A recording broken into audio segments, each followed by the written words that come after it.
Բոլորով իրեն դեմ են Կրեմլի ագենտներ են, տո հողերը գլուխը, այսպես ասած, ինչ Կրեմլի ագենտ։ Շատ զավեշտ է, չէ՞ որ Բագրատ Սրբազանին, ով Կանադայի քաղաքացի, Կրեմլի ագենտ կարելի է որակել, կամ Միքայել Սրբազանին, ով մեր իշխանության օրոք աչքի ընկել նաև որոշակի սուր հարցադրումներով մեր դաշնակցային այսպես հարաբերություններ կրող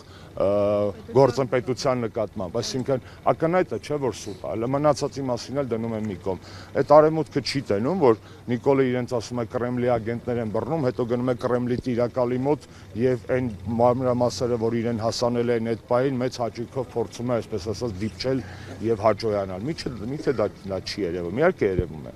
Ինչ վերաբերում է ամերիկյան հատվածին, ես օրեր առաջ առաջարկել եմ, որ Տրամպի այսօրվա կամ ամերիկյան այսօրվա վարչակազմի պասիվությունը այս հարցով ես բացատրում եմ երկու անգամանքով։ Առաջինը Հայաստանի պետությունը իդեմս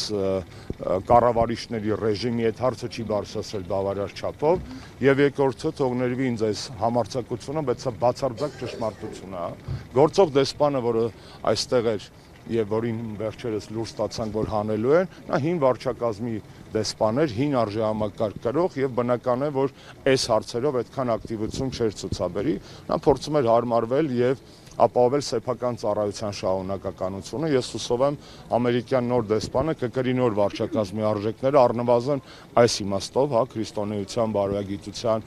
սկզբունքայնության իմաստով տվյալ հարցերում եւ մի առաջարկ հիմա էլ անեմ, հա, խոսում ենք, մտորում ենք բարձրաձայն։ Լուր տարածվեց, որ շատ բարձրաստիճան ամերիկյան պաշտոնյա է գալու, ոմանք ասում են դա լինելու է փոխնախագահ Վենսն ու